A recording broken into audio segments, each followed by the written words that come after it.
Baik, selamat kita pin.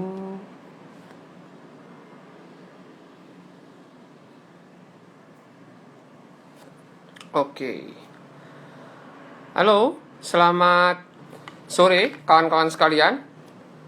Eh, hari yang cerah ini, di sore hari ini kita bertemu lagi. Hari ini kita akan live melalui akun Instagram Idi Buleleng. Kita akan membahas tentang hipertensi dan komplikasi. Ya, kita undang dulu pembicara kita pada sore hari ini, yaitu Dr. Putu Kiki Wulandari, spesialis jantung dan pembuluh darah. Yang saat ini beliau adalah dokter spesialis jantung yang bertugas di Rumah Sakit Umum Daerah Kabupaten Buleleng, Rumah Sakit Paramasi di Singaraja, Bali, dan juga Rumah Sakit Kertausada Singaraja. Saya undang dulu pembicara kita pada sore hari ini. Baik, ini dia.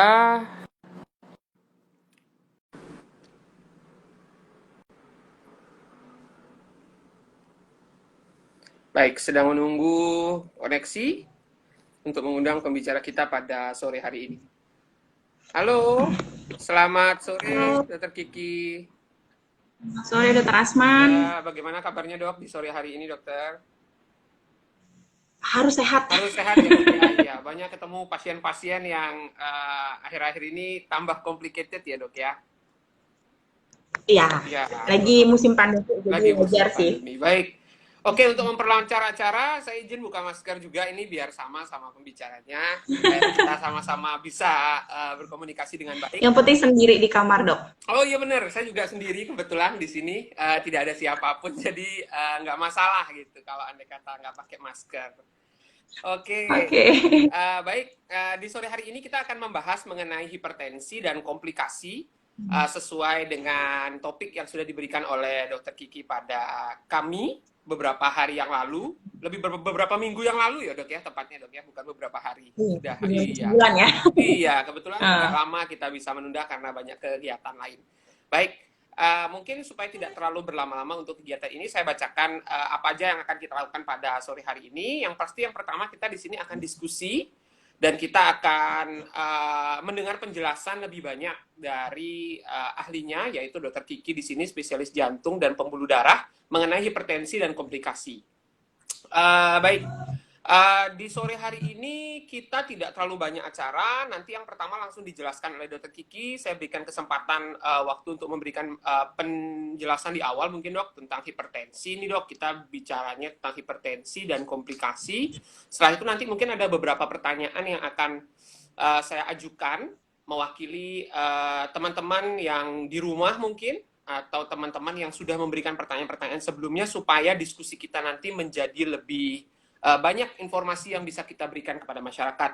Mungkin nanti di akhir, kalau masih ada kesempatan, kita akan bahas sedikit tentang fakta dan mitos mengenai hipertensi, dan kalau nggak ada waktu tentang itu, kita fokus untuk menjawab pertanyaan dari pemirsa atau kawan-kawan netizen yang budiman yang hadir pada sore hari ini. Mungkin itu saja dok kira-kira. Baik, supaya tidak terlalu banyak menggunakan waktu untuk pembukaan, kepada teman-teman sekalian yang ingin bertanya, silahkan langsung mengetikkan pertanyaan di kolom komentar, dan nanti di sesi tanya jawab akan langsung saya bacakan untuk dijawab oleh Dr. Kiki, spesialis jantung kita pada sore hari ini. Baik, untuk Dr. Kiki, dipersilakan waktunya untuk memberikan penjelasan awal kira-kira tentang apa itu hipertensi dan apa yang harus kita ketahui tentang hipertensi, dok. Silakan, dok. Oke. Selamat sore semuanya. Selamat sore juga. Saya lihat udah banyak teman-teman yang bergabung. Sebenarnya awalnya saya bingung, ini sebenarnya kita mau live ini untuk dokter umum atau untuk awam nih sebenarnya, gitu. Jadi sebenarnya kan, jadi bahasa yang akan digunakan mungkin yang akan membedakan ya dok ya. Ya, dok. Kalau misalnya kita bicara dengan orang umum, otomatis kita nggak bisa menggunakan bahasa medis secara kita ngomong seperti biasa sesama orang medis. Tapi kalau kita ngomongnya dengan bahasa awam, dan karena ini katanya edukasi untuk orang awam seperti itu, dan juga ada beberapa teman-teman yang dari IDI juga ikut serta. Mungkin bahasanya akan jauh lebih gampang mungkin kalau saya pakai bahasa awam ya. Saya misalnya kalau memang ada bahasa yang agak jelimet di medis, mungkin kalau orang kita sih ngerti, tapi saya usahakan sebahasa orang awam mungkin ya. Oke. Pertama, kita tahu hipertensi, orang bilang tuh tekanan darah tinggi biasanya paling sering dibilang ya, atau tensi tinggi biasanya seperti itu. Oke, apa sih sebenarnya kriteria ataupun kapan sih kita dibilang tensi tinggi seperti itu? Oke, dari semua kriteria, baik itu dari beberapa perki berdasarkan Persatuan Kardiologi, kemudian juga dari penyakit dalam, dikatakan bahwa seseorang dikatakan menderita hipertensi itu kalau didapatkan ketika dia datang periksa, dicek tekanan darah, tensinya itu kita dapatkan pemeriksaan namanya tekanan darah sistolik. Jadi di tensi itu ada dua jenis pemeriksaan yang akan kita dapatkan, sistolik dan diastolik. Sistolik itu yang nilainya yang sebelah atas, diastolik itu yang bawah. Kita dapatkan kalau nilai sistoliknya itu di atas 140. Oke. Sedangkan di bawahnya itu atau diastolik yang kita kenal biasanya kita dapatkan nilainya itu di atas dari 90. Ya. Kalau orang datang ke kita tumben sebelumnya tidak pernah ada riwayat tensi tinggi, tapi udah pernah tensinya 145/90, apakah langsung kita judge pasien itu hipertensi? Tidak, seperti itu ya. Ketika orang itu memang dari setelah kita tanya-tanya tidak ada riwayat hipertensi sebelumnya, tidak ada riwayat penggunaan obat hipertensi, yang harus kita lakukan adalah kita lakukan pengecekan ulang.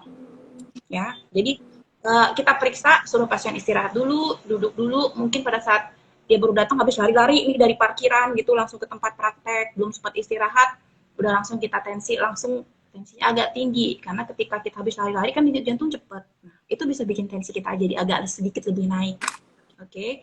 Jadi kita pastikan dulu, Dok, kita cek ulang tensi pasien tersebut dalam waktu 5-10 menit, suruh pasiennya istirahat, kita cek ulang lagi. Kalau memang kita dapatkan masih tensinya tinggi, masih di atas 140/90, oke. Baru kita bisa katakan bahwa pasien itu memang menderita hipertensi. Ya, oke. Nah, jadi itu untuk penegakan diagnosa hipertensi. Jadi sebenarnya hipertensi itu lucunya nih, banyak pasien nggak ada keluhan sebenarnya. Datang-datang kadang-kadang, saya pengen tahu cek tensi. Puskesmas, ke bidan, kayak COVID sekarang kan, mirip ya.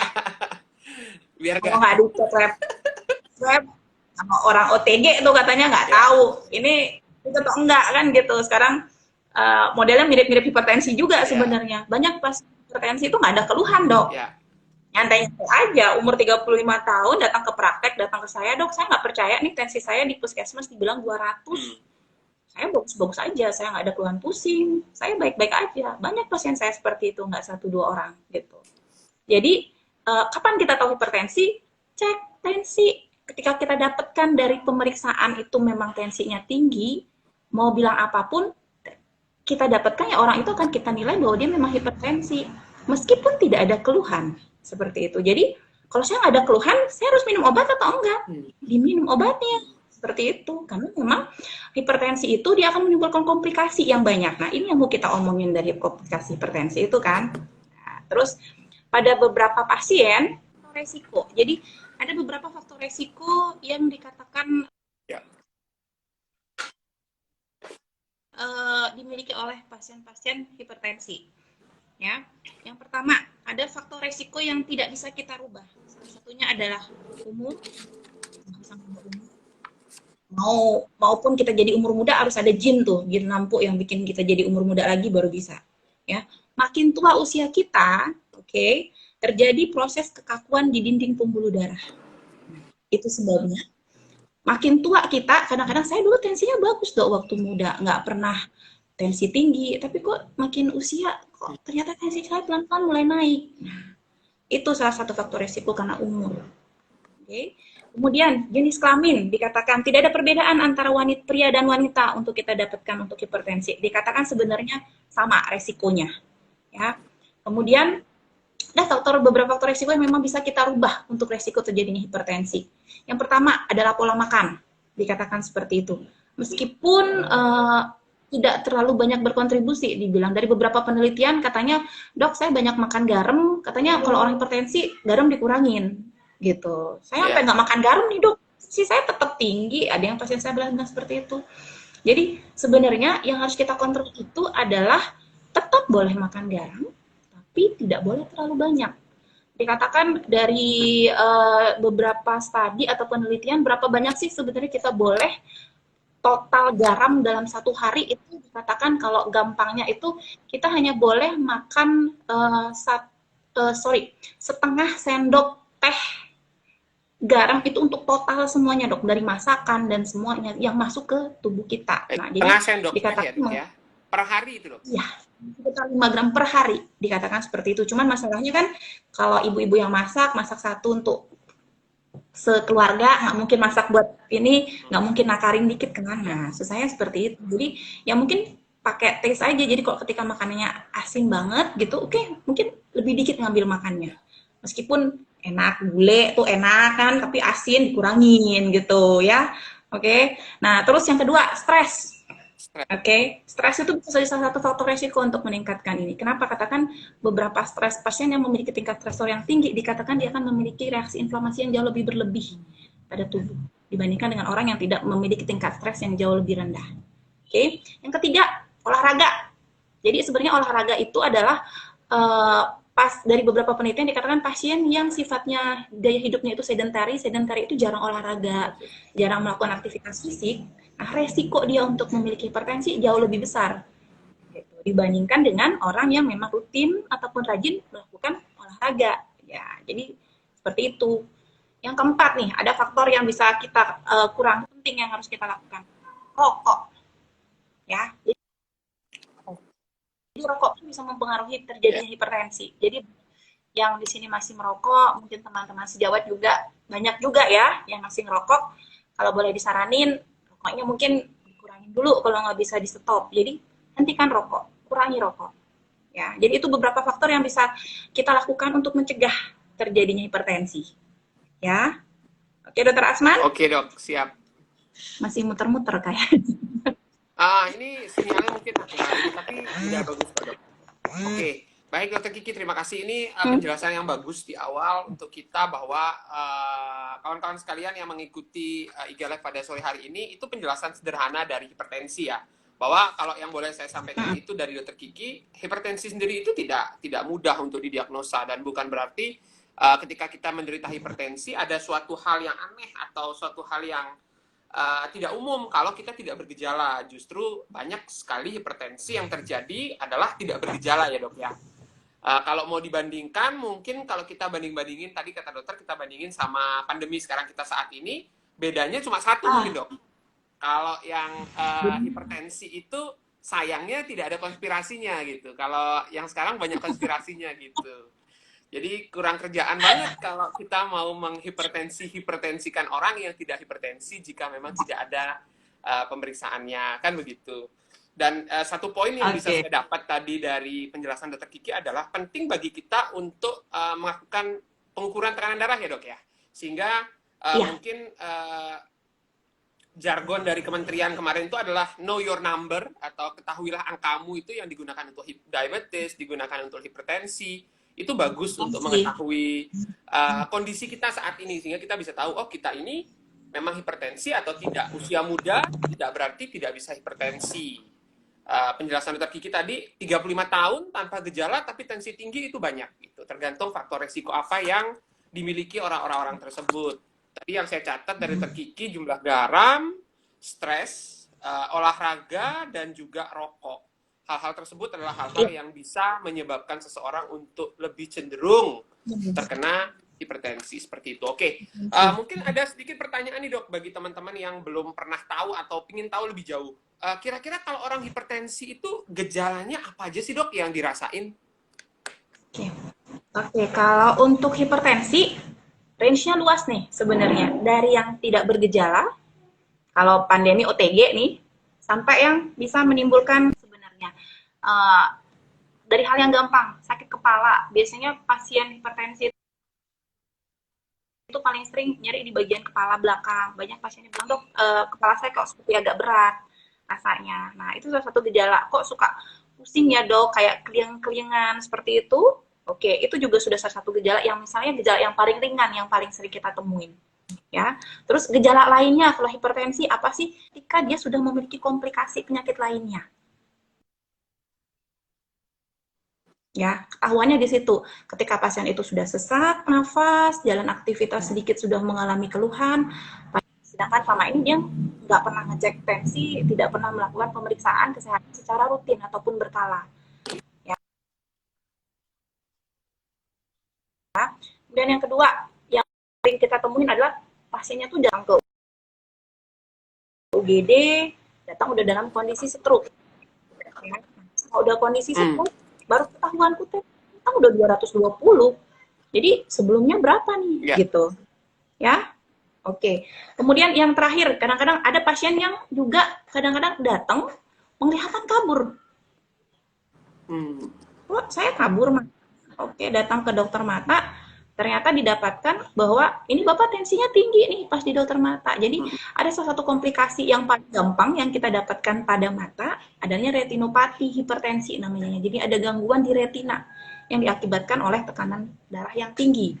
Nah, ya, kita udah mulai dari atas tuh, dari komplikasi itu. Jadi kita udah ngomong gejala, itu udah nunjukin bahwa ini komplikasinya udah ke situ. Jadi modelnya seperti itu, mulai dari kepala.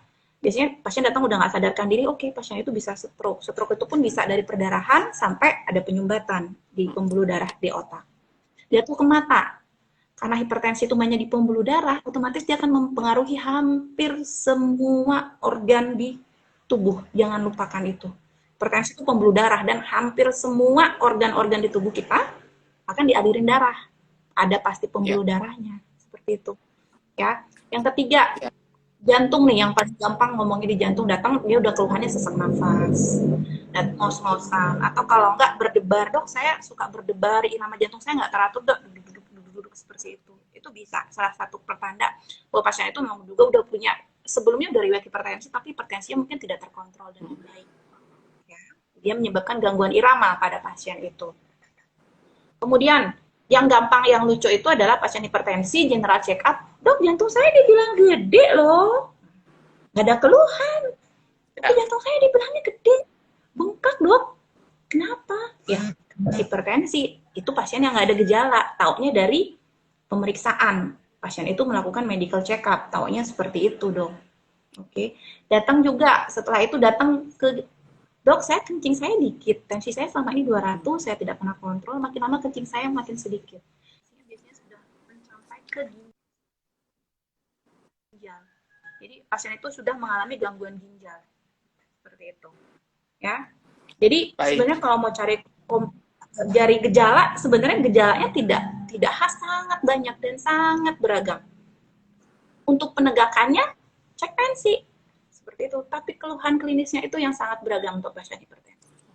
Ya dok ya? Baik dok. Oke.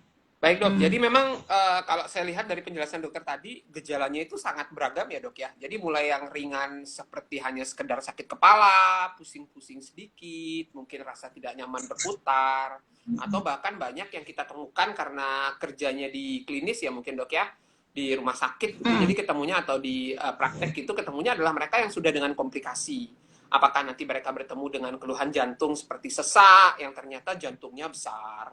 Terus mereka berdebar, ternyata dilakukan pemeriksaan rekam jantung itu iramanya tidak teratur seperti itu. Atau, udah mulai ada perubahan. Udah mulai ada perubahan. Terus bahkan bisa sampai ke nyeri dada. Nyeri dada, oke. Mungkin sudah menuju ke serangan jantung ya dok ya? Atau ada komplikasi penyumbatan? Atau sejenisnya? Ya. Atau yang ketemunya di rumah sakit yang megang mungkin dokter lain, yaitu pelemahan separuh tubuh, ternyata stroke. Ketika di stroke ternyata perdarahan atau penyumbatan ternyata emang ditensi, memiliki riwayat penyakit tekanan darah tinggi. Penglihatan kabur, spesialis mata yang menemukan, tapi ternyata hipertensi, seperti itu. Atau sampai yang simple banget, itu ketemunya waktu medical check up. Tentunya ketika dia mungkin mengikuti paket-paket medical check up, atau ketika dari kantornya atau sejenisnya gitu ya dok ya. Jadi sebenarnya bargainingnya itu diagnostiknya itu luas sekali seperti itu. Baik, mungkin itu yang harus dijadikan catatan untuk teman-teman sekalian yang hadir pada sore hari ini, bahwa jangan sampai mengentengkan suatu gejala yang ringan dan rutin melakukan pemeriksaan diri sesuai penjelasan dokter Kiki tadi, karena hipertensi itu sangat luas. Jadi banyak hal yang bisa kita cegah sedini mungkin kalau kita mau mencegahnya, seperti itu. Baik dokter, mungkin pertanyaan selanjutnya dok. Klasifikasi hipertensi dok. Jadi saya ada pasien nanya itu gini, dok saya dibilang katanya saya prehipertensi gitu. Terus ada yang bilang, dok ini katanya tensi saya itu tinggi tapi tinggi normal gitu. Terus ada yang bilang tensi saya itu optimal. Terus ada yang bilang saya katanya hipertensi saya ini bahaya dok, harus opname.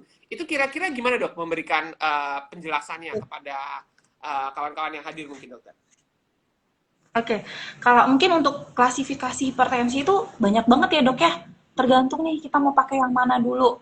Kalau kita mau pakai GNC 7, terus ada namanya klasifikasi internasional untuk hipertensi itu yang paling sering paling dikenal hampir pada mungkin seluruh dokter umum pun tahu ada namanya klasifikasi GNC.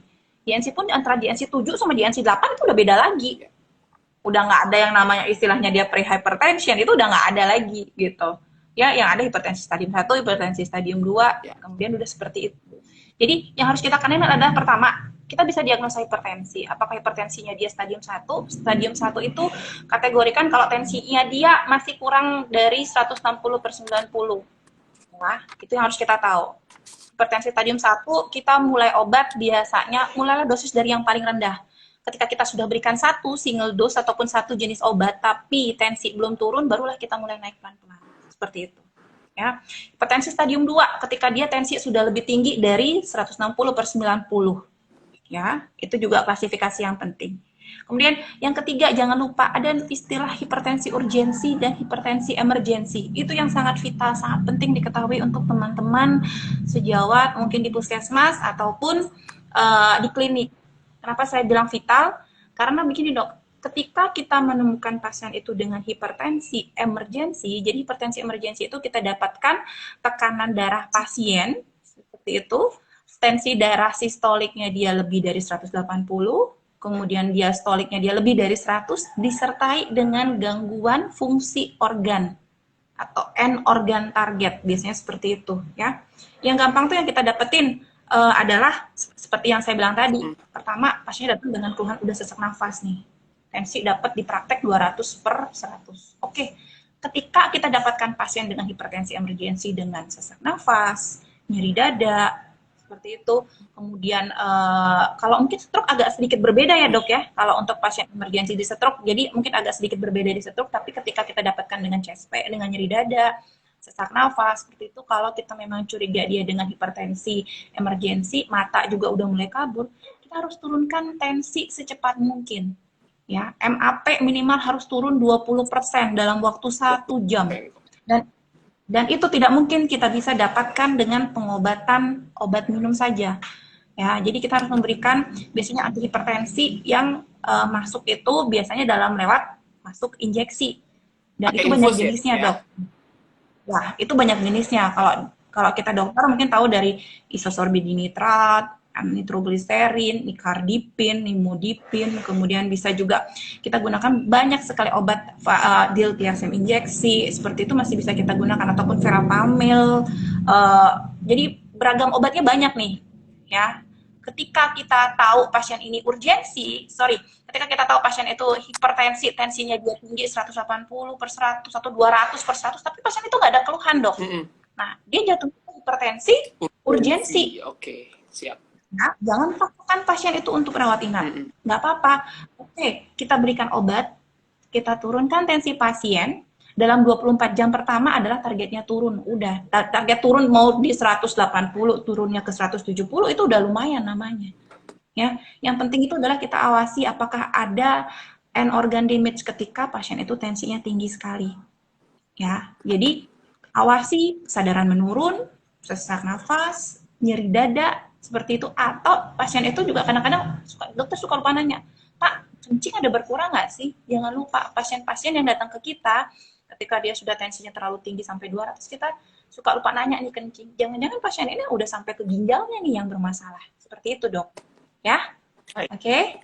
Ya. Baik dokter, jadi untuk hipertensi ini sendiri sebenarnya klasifikasinya ya secara umum ya dok ya. Jadi ya ada stage 1, stage 2, hipotensi, emergensi, dan itu tidak mengindikasikan bahwa orang tersebut kalau stadium itu terus dia kondisinya jelek, lalu nanti akan menjurus pada suatu hal yang buruk. Jadi sebenarnya semuanya itu masih bisa dikendalikan, seperti yang dokter sampaikan tadi, dan tidak semuanya memang harus rawat inap. Jadi ada kondisi-kondisi tertentu di mana tadi klasifikasi dari yang emergency itu memang diharapkan untuk rawat inap karena harus ada target penurunan tekanan darah yang diperlukan bagi pasien tersebut agar bisa terpenuhi sehingga tidak menimbulkan komplikasi lebih jauh seperti itu. Jadi tadi penjelasannya Dokter Kiki adalah kalau yang emergency itu untuk teman-teman sekalian ketika sistoliknya lebih dari 180 dengan diastolik lebih dari 100 ya dok ya, benar dok?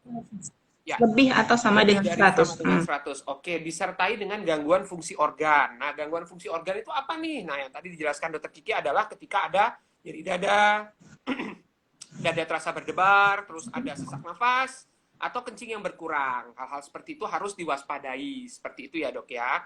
Oke, kita lanjut ke pertanyaan sebelumnya. Selanjutnya sebelum nanti kita mulai ke pertanyaan dari beberapa teman yang sudah bertanya dok, ini sudah saya catatkan. Oke, tadi penyebab, kita penyebab udah bahas ya dok ya, tadi Dokter Kiki sudah sampaikan di awal. Penyebabnya konsumsi ya dok ya, konsumsi makanan tadi, garam, stres, pola olahraga yang kurang baik, rokok. Kira-kira ada yang mau ditambahin nggak dok dari penyebab mungkin? Oke, kalau untuk penyebab hipertensi, sebenarnya hipertensi itu sendiri dibagi hipertensi primer, hipertensi sekunder tuh istilahnya ya. Mungkin sebagai pengingat lagi, jadi kalau hipertensi primer itu, jadi hipertensi yang kita nggak tahu nih apa penyebabnya. Dan itu hipertensi yang hampir 70-80% yang kita temuin pada pasien-pasien kita. Ya, jadi kita nggak lihat ada faktor resiko pasien itu ternyata udah tahu-tahu udah tensi tinggi, oke? Sedangkan ada hipertensi sekunder. Jadi hipertensi sekunder itu hipertensi yang diakibatkan oleh karena penyakit lainnya. Bisa karena ada gangguan di darah atau pyochromostroma namanya penyakitnya salah satunya, ada gangguan gondok ataupun kelenjar tiroid itu bisa. Ada gangguan memang karena penyakit ginjalnya yang bikin tensi tinggi juga bisa seperti itu. Jadi kalau penyakit atau juga gangguan di hormonal, biasanya pada pasien-pasien dengan gangguan di rahim seperti itu dia bisa mengakibatkan terjadinya hipertensi.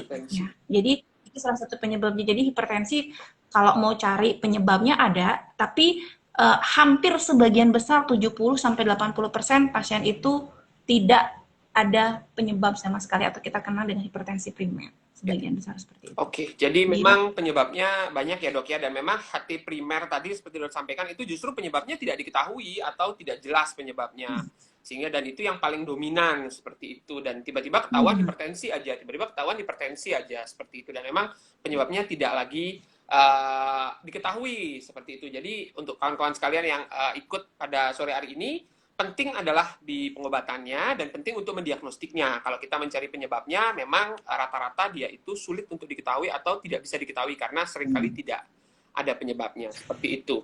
Terus ada pertanyaan lagi nih dok, sebelum kita lanjut ke yang selanjutnya, ke pertanyaan-pertanyaan dari kawan-kawan, yaitu kira-kira kalau kita sudah terdiagnosa hipertensi begitu dokter, apa yang sebenarnya harus kita lakukan? Mungkin apakah harus dengan obat, melulu dengan obat, atau kira-kira ada nggak hal-hal lain yang bisa kita lakukan untuk mengelola hipertensi kita itu dokter? Mungkin dengan pola makan, olahraga, vitamin, atau sejenisnya. Kira-kira gimana dokter Kiki?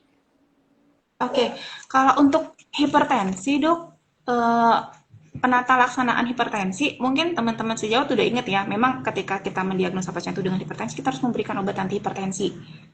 Ya, tapi selain obat anti hipertensi, ada tuh jargonnya Kemenkes sekarang, cerdik tuh. Cerdik. Ya, mungkin teman-teman udah tahu nih, cerdik. Cerdik itu yang harus kita lakukan adalah pertama, cek tekanan darah secara berkala. Ya, atau cek kondisi secara berkala. Selain minum obat itu harus kita kerjakan. Kemudian yang kedua, itu enyahkan rokok. Jadi pasien hipertensi, usahakan dokter tidak merokok. Jelaskan pasien, kenapa rokok itu tidak bagus. Meskipun bikin bangkrut perusahaan rokok, nggak apa-apa dulu dok, daripada pasiennya lewat duluan gitu ya. Bisa dia ngalamin komplikasi yang jauh lebih jelek. Kemudian yang ketiga, R, rajin olahraga atau rajin aktivitas fisik. Nah ini pentingnya. Jadi ketika pasien itu kita sarankan minum obat hipertensi, atau jangan hipertensi, pasien jantung gitu, dok saya jantung saya nggak boleh olahraga dong dok. Salah, pasien hipertensi itu harus olahraga. tapi olahraganya mungkin mengikuti kemampuan pasien yang dari awalnya dia sedentary atau jarang olahraga, mungkin disarankan oke boleh jalan-jalan dulu waktunya 15 menit, 10 menit, mungkin dengan pelan-pelan durasi ditingkatkan dan juga mungkin intensitasnya akan ditingkatkan dari jalan ke jalan cepat sampai pasien itu bisa berlari kalau umur muda ya. Tapi ketika umur tua lari mungkin tidak disarankan. Mungkin ya setidaknya jalan cepat sudah cukup untuk pasien tersebut. Ataupun memilih jenis olahraganya ini nggak apa-apa. Yoga boleh, boleh silakan gitu. Ya, itu R-nya. Kemudian D itu adalah diet seimbang kalori katanya. Jadi makan kalori juga nggak boleh terlalu banyak karena itu mengakibatkan gula. Nah, gula itu jatuhnya ke diabetes lagi. Diabetes itu berkaitan erat dengan hipertensi biasanya paling sering seperti itu. Dia kayak jadi teman baik dok, ya. Kemudian I itu dikatakan istirahat yang cukup, ya. Jadi kalau dokter dapat pasien udah rutin kontrol rutin nih, dapat tensinya tinggi, dokter tanyain Pak kemarin istirahatnya cukup atau enggak? Siapa tahu pasien habis begadang tensinya naik lagi ke 160, jangan buru-buru naikin obat tensinya. Karena ketika kita kurang istirahat itu bisa mengakibatkan tensi kita jadi agak naik tuh, bisa juga. Ya. Kemudian yang terakhir nih, K nih, zaman sekarang yang susah nih, kurangin stres katanya, ya. Karena bisa nurunin daya imun. Ya, jadi selain buat pandemi COVID, ini stres ini berguna banget buat hipertensi, gitu. Jadi gimana caranya kita harus bisa mampu mengelola stres kita. Ya, jadi jangan lupa mungkin buat teman-teman selain memang disarankan pasien itu minum obat secara rutin, gitu, ya. Sarankan si cerdik ini nih, jelasin kenapa harus dikerjakan si cerdik ini.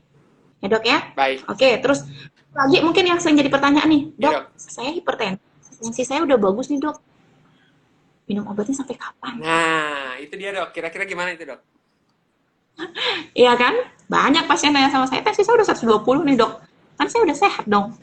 Saya udah sembuh dong dok. Jadi obatnya bisa saya stop ya. Oke. Jangan lupa pengobatan hipertensi itu ketika pasien bisa menjadi penyakit hipertensi itu penyakit itu sifatnya adalah lama dok. Ya prosesnya pun lama biasanya seperti itu karena seperti yang saya bilang tadi perubahan kita pola hidup kita yang tidak sehat, pola makan kita juga yang tidak sehat ya. Obat-obatan hipertensi yang kita berikan itu mainnya di sistem tubuh seperti yang kita tahu kita mainnya di ACE sistem ACE ya, ACE angiotensin itu ada obatnya di situ. Kemudian kita main di angiotensin receptor blocker. Nah, obat-obat ini bekerja untuk memblok sistem-sistem tersebut. Ya, ketika kita hentikan obatnya kita stop nih, ya, otomatis sistem itu akan aktif kembali dok. Namanya juga ARB, angiotensin receptor blocker, dia akan memblok. Ya, jadi sebenarnya hipertensi itu tidak ada istilah, sebenarnya hipertensi itu istilah sembuh itu adalah hipertensi terkontrol. Ya, nah itu yang kadang-kadang pada beberapa, jangan kan beberapa sih mungkin dapat beberapa kali gitu ada pasien ke puskesmas dikatakan oh tensinya udah bagus pak obatnya di stop nggak usah dilanjutin. Nah kadang-kadang di situ letak fatalnya begitu kita hentikan obat hipertensinya biasanya dalam waktu 3 bulan tuh pasien akan balik lagi biasanya akan naik lagi tensi. Kenapa dalam waktu 3 bulan sih dok? Karena dari penelitian obat yang memang sudah rutin kita minum biasanya akan berada di dalam darah dalam 120 hari. Sirkulasi darah dipecah darah itu adalah 120 hari. Masih ingat kan dulu siklus di peredaran darah. Nah, ketika kita mendapatkan darah yang benar-benar baru, obat anti hipertensi itu sudah tidak ada sama sekali di dalam darah kita. Itu sebabnya biasanya dalam 3 bulan ya ada beberapa orang yang istilahnya sistemnya tuh naiknya pelan-pelan nih. Dan waktu 3 bulan dia udah naik lagi tensinya datang-datang ke kita lagi, balik lagi tensinya udah tinggi lagi. Ya. Jadi hipertensi itu dikatakan bahwa mohon maaf pengobatan hipertensi ketika kita memang mendiagnosis pasien itu hipertensi, memang obatnya diteruskan. Itu ya dok. Gitu. Tapi ketika tensi udah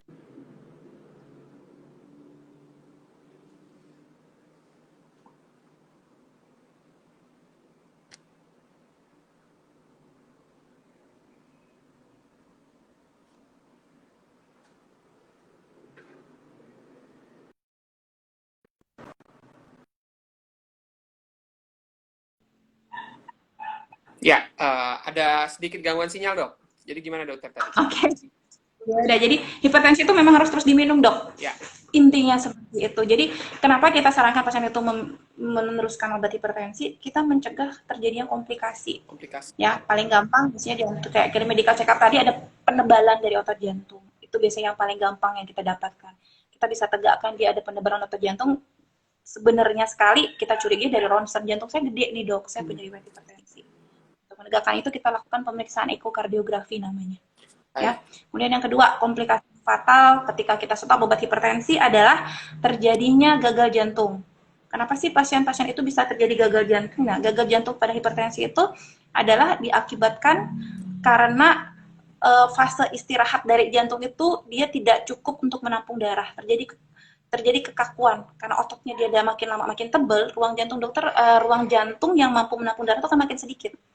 Jadi dia akan mengalami gangguan di fase diastoliknya namanya. Jadi pada saat pengisian jantungnya. Nah, ketika sudah sampai fase itu, biasanya pasiennya kita ketemu udah gagal jantung, sesak nafas, kaki bengkak, perut kembung, bukan gemuk ya, tapi yang memang kita dapatkan ASI tes dan sebagainya. Misalnya seperti itu. Sudah dapatkan kondisi seperti itu. Jadi hipertensi memang diminumnya obat terus dok dengan mengedukasi perubahan pola hidup. Ya, itu yang poin pentingnya sebenarnya. Oke. Baik, dokter, mungkin ini kita langsung ke pertanyaan dari kawan-kawan yang sudah bertanya, dok ya. Ini sudah ada beberapa yang bertanya karena terkait dengan waktu juga. Jadi ini ada pertanyaan dari dokter Rizani, dok. Saya menderita hipertensi sejak tahun 79 dengan obat amlodipin 5 mg dan kandesartan 8 mg. Sebelumnya menggunakan valsartan, tapi sekarang sudah beralih jadi kandesartan 8 mg dan amlodipin 5 mg. Hingga sudah 41 tahun mengkonsumsi obat tersebut, kira-kira apa yang harus dilakukan, dokter? Mungkin ini pertanyaan untuk menegaskan lagi dari apa yang dokter sampaikan tadi mengenai konsumsi jangka panjang, dok. Kira-kira gimana, dokter? Oke, mungkin pertama saya jawab dulu ya, dok. Ya, mungkin merubah dari valsartan ke kandesartan ada alasannya, nggak ditanggung BPJS lagi. Oke, itu salah satu alasan. Lebih sering itu. BPJS, lucunya banyak buat bagus di BPJS yang banyak sekali sekarang itu obat itu tidak ditanggung lagi. Seperti itu. Banyak keterbatasan obat-obat antihipertensi. Dulu kita memiliki range obat hipertensi itu hampir 10 obat pilihan jenis obat, 10 sampai 11, sekarang udah sangat-sangat terbatas obat hipertensi kita. Ya, mungkin itu sebabnya satunya Dr. Arisani mengganti dari valsartan nih, sekarang sudah tidak ditanggung lagi, ditanggung tapi dengan persyaratan yang sangat banyak sekali, dok. Seperti itu. Jadi yang paling banyak ditanggung golongan ARB adalah kandesartan. Nah, saya udah tahu nih dok konsumsi obat, apa yang mesti saya lakuin seperti itu. Seperti yang saya bilang tadi dok, hipertensi itu memang diminumnya terus dokter. Ya, yang harus dokter lakukan adalah kita cari nih untuk komplikasinya, apakah ada atau tidak. Ketika memang dokter selama 41 tahun itu sudah terkontrol bagus dengan 2 jenis obat, tensi dokter sudah cukup aman, tidak pernah naik, kita tidak mengharapkan ada komplikasi yang terjadi. Hal yang gampang adalah, pertama, mungkin kalau ngomongnya ke dokter Isani, dok, hal yang gampang coba aja cek fungsi ginjal, dok. Ada tidak komplikasi ke ginjal? Itu yang pertama yang bisa kita kerjakan. Yang kedua, mungkin kita bisa lakukan ekokardiografi. Nah, dari ekokardiografi itu kita bisa melihat apakah sudah mulai ada komplikasi ke jantungnya atau tidak.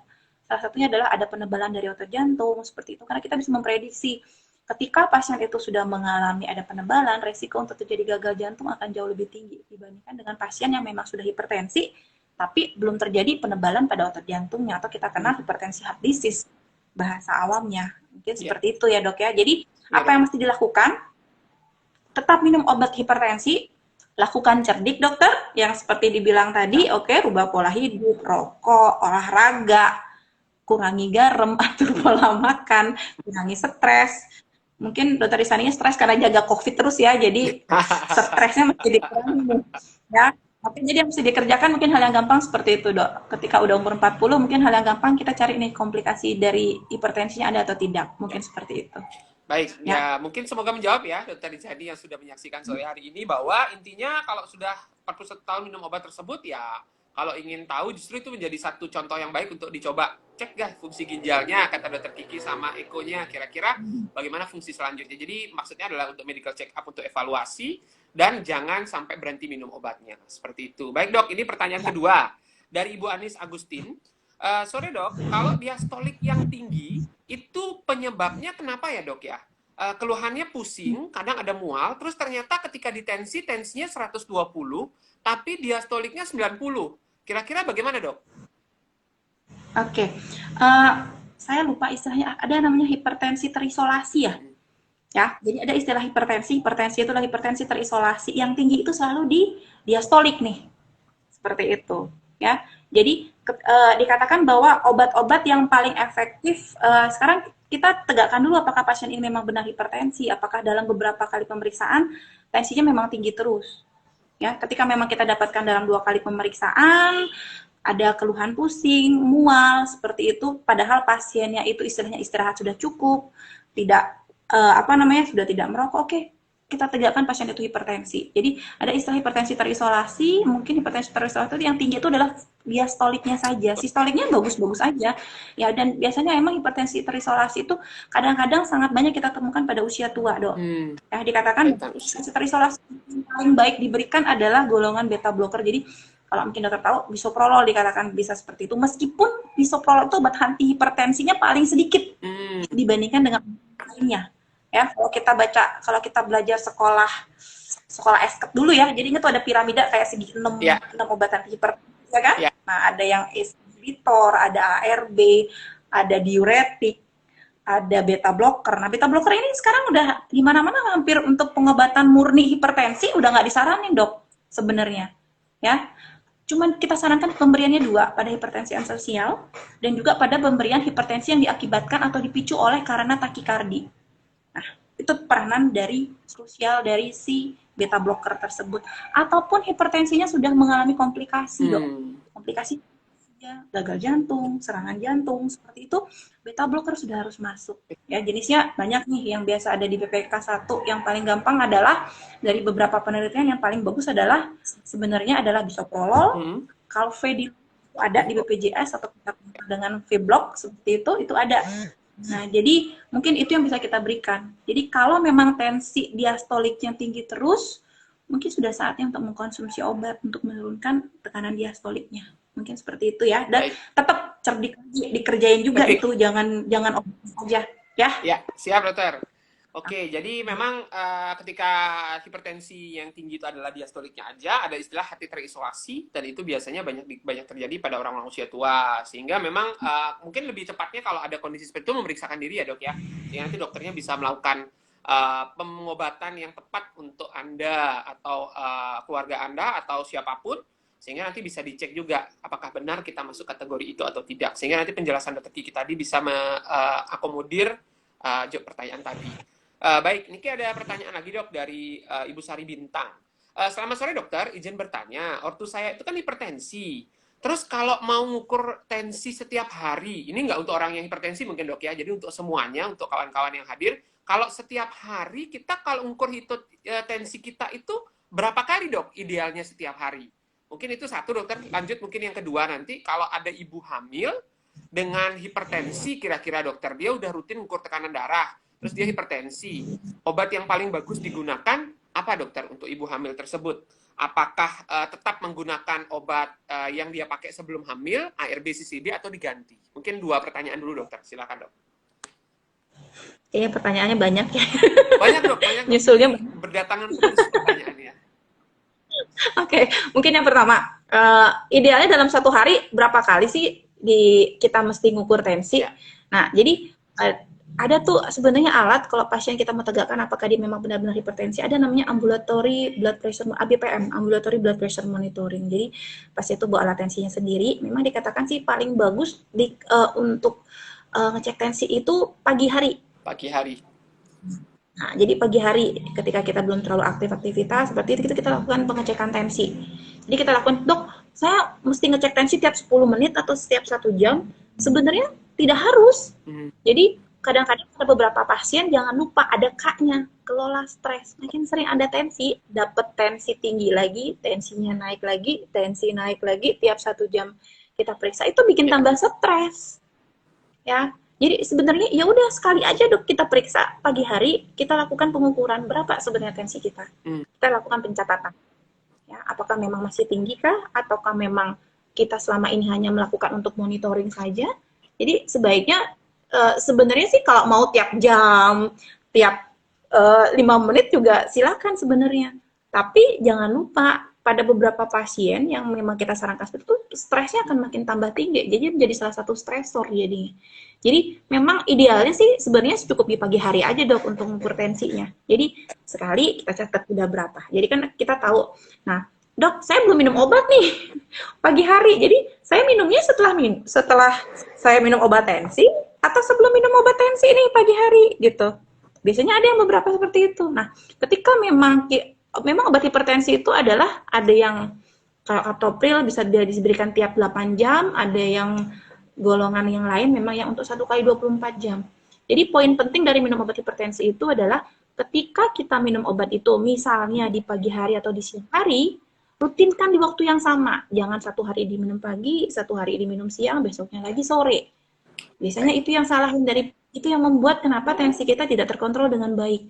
Karena ada fase atau ada waktu tertentu di mana tubuh kita tidak terlindungi. Istilahnya obatnya untuk 24 jam, kita udah 27 jam baru minum obat lagi. Jadi ada 3 jam otomatis nggak kekontrol lagi, tensinya akan naik lagi. Jadi poin penting dari minum obat adalah usahakan meminum obat di waktu yang sama. Dok, pagi atau malam saya minum obat? Ada beberapa obat hipertensi yang memang kita sarankan, dok ini pagi nih lebih bagus. Dok ini pagi, malam boleh diminum. Kadang-kadang nggak semua pasien bisa minum obatnya pagi, kadang-kadang ada yang keburu kerja dan sebagainya. Jadi kalau memang minumnya sore atau malam hari, ya tetap minumnya sore atau malam hari. Itu yang penting juga. Kalaupun misalnya pagi, sebaiknya sih minum obat dulu. Ya, jadi setelah minum obat baru kita ketahuin apakah memang tensinya kita terkontrol baik atau tidak. Kalau memang kita minum obatnya di pagi hari. Oke. Kemudian yang kedua, pertanyaan kedua nih katanya, ibu hamil. Ya, sudah pakai CCD sama ARB dok gitu. Terus hamil gitu. Nah, sekarang kita pertanyaannya dulu, apakah hipertensi ini memang sudah dipunya sebelumnya, ataukah baru ketahuan pada saat hamil? Kan itu dulu yang kita bedain ya, dokter Asman ya. Kalau memang itu dia menjadi hipertensi kronis, seperti itu, ya, jadi istilah hipertensi kronis itu dia memang udah sebelum hamil, tensinya udah tinggi. Seperti itu, ya. Tidak semua obat hipertensi aman ya dok, diberikan pada ibu hamil, dokter harus milih-milih sebenarnya. Ya. Kita mungkin udah belajar dari kita esket ya. Jadi obat dari kita dokter udah belajar bahwa obat yang memang aman untuk ibu hamil itu adalah metildopa. Paling aman ya. Selain metildopa adalah golongan ARB, nifedipin dok. Ya, jadi beberapa pasien bisa kita berikan nifedipin ataupun metildopa. Nah, sebelumnya saya udah pakai obat yang lain nih dok. Apakah obatnya itu kita harus teruskan atau tidak? Sebaiknya ketika pasien itu 3 bulan pertama, ACE tidak boleh diberikan. Itu kontraindikasi. Itu sifatnya teratogenik atau beracun atau menyebabkan kerusakan organ untuk bayinya pada saat pembentukan. Jadi memang kita harus ganti obatnya ke obat hipertensi yang memang jauh lebih aman untuk si bayi. Tapi ketika dia sudah melahirkan, ketika dia sudah tidak menyusui lagi, kita akan ganti lagi obatnya. Kembalikan ke yang sebelumnya. Jadi kita sebelum mengobati hipertensi pada hamil, kita mesti tahu dulu setting pasien apa dok, apakah memang dia punya riwayat sebelumnya, ataukah memang ketahuannya hipertensi itu karena kehamilannya nih pemicunya. Karena biasanya kalau hipertensi memang dipicu oleh kehamilan ataupun istilahnya preeklamsi ya, ketika bayi dikeluarkan, hipertensinya dia akan turun sendiri setelah faktor yang membuat hipertensinya tidak ada. Oke, mungkin seperti itu ya dok ya. Berarti memang harus ditekankan ya dok ya, untuk yang pertama tadi waktu terbaik untuk tekanan darah adalah pagi hari seperti yang dokter tadi sampaikan, karena itu paling bagus untuk menentukan, sehingga nanti itu berpengaruh juga pada pola konsumsi obatnya. Tadi dokter Kiki menyarankan kalau konsumsi obat untuk tekanan darah tinggi bagi mereka yang sudah memiliki hipertensi dan rutin mengkonsumsi adalah di waktu yang sama setiap hari. Konsultasikanlah kawan-kawan sekalian, konsultasikanlah kepada dokter untuk menentukan kapan waktu terbaik kita minum obat yang sesuai dengan profil kita. Jadi pesan dokter Kiki tadi, kalau memang nggak bisa pagi, maka konsultasikanlah apakah kira-kira bisa malam hari dan lain sebagainya, sehingga kita bisa betul-betul mengkonsumsi obat itu dengan waktu yang tepat, sehingga pola terapi itu bisa maksimal efeknya pada tubuh kita. Itu mungkin penjelasan tambahan dari dokter Kiki yang kira-kira penting untuk kita pin pada sore hari ini. Lalu pada ibu hamil, nah kalau ternyata udah hipertensi sebelumnya, terus dia hamil, itu disebut hipertensi kronis seperti penjelasan dokter Kiki. Pada orang-orang yang seperti itu, maka konsultasikanlah kembali juga kepada dokter untuk bisa menentukan obat yang terbaik. Karena ada obat-obat hipertensi tertentu yang nggak boleh dikonsumsi di 3 bulan pertama kehamilan, dan itu berbahaya untuk janin. Lalu obat terbaik untuk hipertensi pada ibu hamil adalah golongan metildopa atau juga bisa menggunakan nifedipin, dan tentunya konsumsi dari obat-obat tersebut harus atas persetujuan dan resep dari dokter. Baik dok, sebenarnya ini banyak dok pertanyaannya. Ini saya nggak bisa bacakan lagi karena kita terkendala di waktu dok.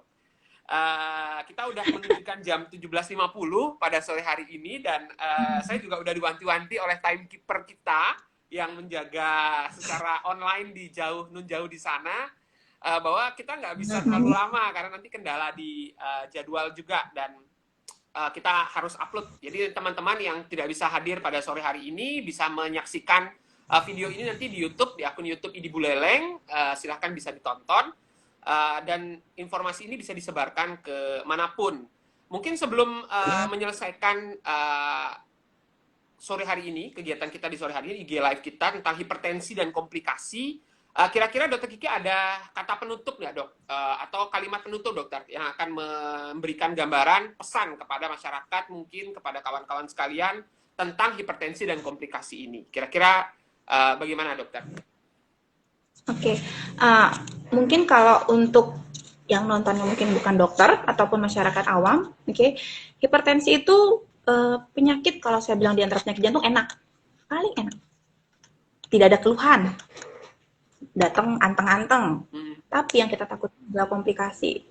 Ketika tensi kita sudah terlalu di atas ambang dari tubuh kita, nah komplikasi itu yang akan kita takutkan. Jadi minumlah obat yang rutin, yang aman. Jangan dengarkan orang di luar minum, oh banyak minum obat, ginjal saya rusak nih. Ya, ketika kita biarkan, ginjal lebih rusak duluan dibandingkan dengan sudah kita terapi. Ya, kita terapi itu tujuannya untuk menyelamatkan organ tersebut supaya organ tersebut tidak menjadi rusak. Ya. Dan selain dengan obat-obatan, kita mungkin kita sebagai dokter selaku klinisi, mungkin kita harus lebih sering menjelaskan ke pasien, Pak, untuk hipertensi itu tidak hanya dengan obat saja. Ada beberapa hal yang memang harus kita kontrol. Pertama, makanan, kurangi garam. Tapi jangan kasih penjelasan ke pasien, nggak boleh makan garam. Salah, karena garam itu sangat diperlukan oleh tubuh. Garam itu sangat krusial. Ya, jadi garam boleh, tapi dibatasi. Hanya boleh 5 mg per hari ataupun sekitar setengah sendok. Itu dikatakan boleh seperti itu. Jadi biarkan pasien untuk makan garam. Karena kalau katanya nggak ada garam nggak hidup ya, jadi nggak rasa katanya kalau nggak makan garam tuh hambar. Betul. Jadi edukasi pasien, makan garam silakan, tapi tidak dalam jumlah yang banyak. KIE pasien untuk pokok, KIE pasien untuk olahraga, turunkan berat badan kalau memang memungkinkan kita untuk mencegah obesitas seperti itu. Kemudian kurangi stres, karena faktor-faktor itu yang sangat berperan penting bagi pasien kita untuk mengurangi peningkatan tensinya lagi. Karena dokter kalau bilang, oh tensi aja tiap hari, 5 hari, sehari 5 kali, kalau perlu 10 kali, makin stres, tensi otomatis akan tambah naik karena perangsangan saraf simpatis. Jadi, pasien, jelaskan ke pasien bahwa hipertensi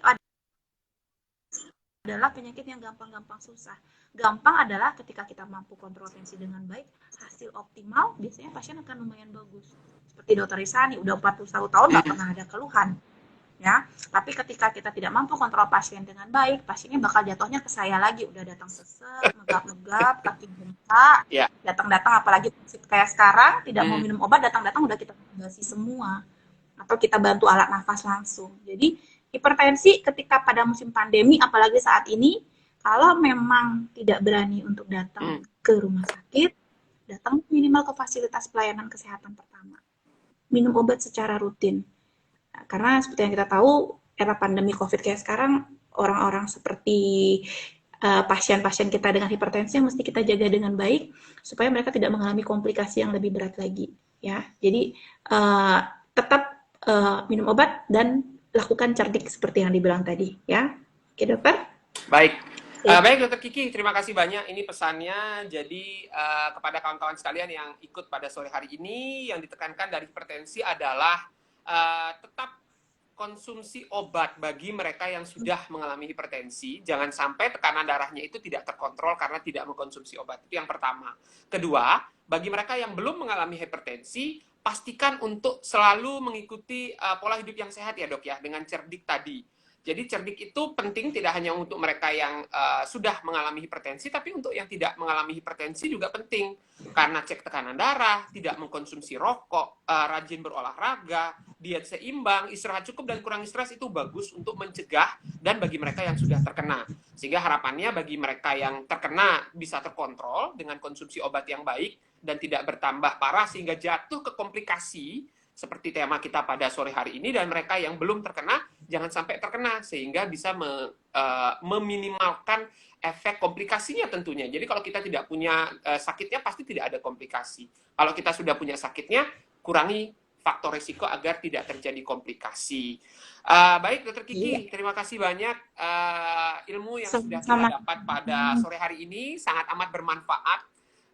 Semoga apa yang disampaikan pada sore hari ini bisa memberikan lebih banyak edukasi dan pencerahan kepada kawan-kawan kita sekalian yang hadir pada sore hari ini. Dan saya sampaikan juga permohonan maaf bagi teman-teman yang bertanya namun belum bisa terjawab karena cukup banyak pertanyaan dan kita tidak punya cukup banyak waktu, itu kendalanya.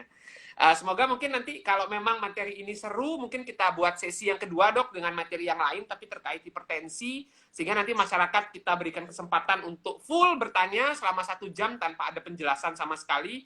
Jadi nanti bisa kita rutin seperti itu, memberikan edukasi-edukasi yang lebih penting kepada masyarakat. Baik, Dr. Kiki, terima kasih banyak. Kawan-kawan sekalian, terima kasih banyak.